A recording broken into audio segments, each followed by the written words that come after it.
Begin with his first stop in the ABA, the Virginia Squires. Here's a feature called Dr. J Makes a House Call as he returned to his native Long Island for a game against the Nets. When did you first realize, what was your very first realization that you were going to be something special in basketball, that you were better than most of the guys that you were playing with? Well, I guess I didn't realize that until after I went to college. You know, before I went to school, I thought I was a good basketball player. You know, I thought that I could possibly, you know, hold my own playing against most of the players around here. And, you know, I hoped that I could hold my own in outside competition, which I really wasn't exposed to that much because, you know, I played ball against guys, you know, within the state of New York, but as far as playing outside of state, you know, I didn't play too much. After my first 2 years of college, however, I was selected to go to the camp and try with the Olympic development team. And to my surprise, and I guess to the surprise of the people who ran the camp, I made the team and went to Europe with them and led the team in scoring and rebounding.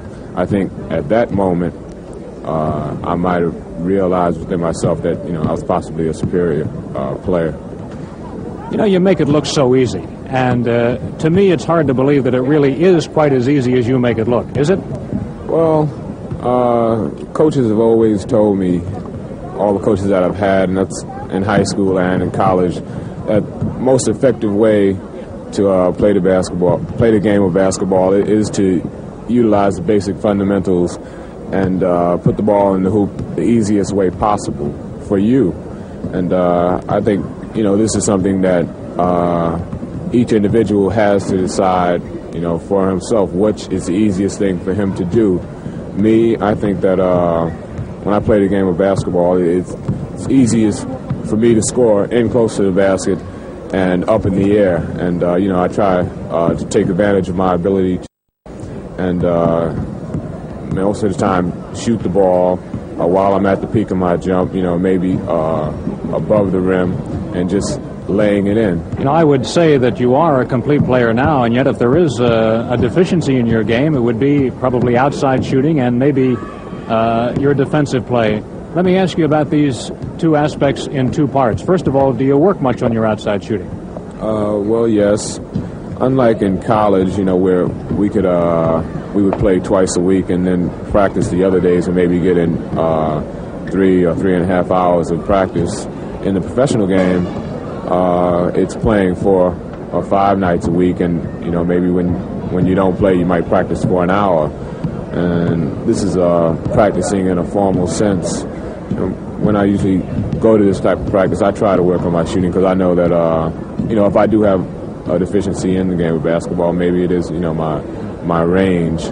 But on the other hand, you know, I think a player should go to his strengths, you know, when he's playing the game of basketball. And if the strongest part of my game is inside, this is where I'm going to be 90% of the time. So, you know, even though working on my outside shooting would broaden my game a bit, I think I'll still play the same type of game by trying to get as close to the basket as possible and then utilizing my moves. Julius, give me a 30-second answer to this one. Is it possible for a person who is counted on offensively as much as you are to play dedicated defense? Well, defense mainly is a thing where it's a matter of concentration, you know, and now and then I find myself losing my man, you know, a good deal because of my lack of concentration. This is something that I'm working hard at, and you know, I'm very conscious of, and you know, I'm trying to get together, and hopefully I will. We'll be back with more Dr. J Makes a House Call in a moment. Thanks, Andy. We'll take it from here. Julius spent his first 2 years in Virginia, where he won the league scoring title. But in 1973, he got the chance to return home to Long Island when he was traded to the Nets. And he led the franchise to 2 ABA titles while being named a 3-time league MVP. But the doctor's next house call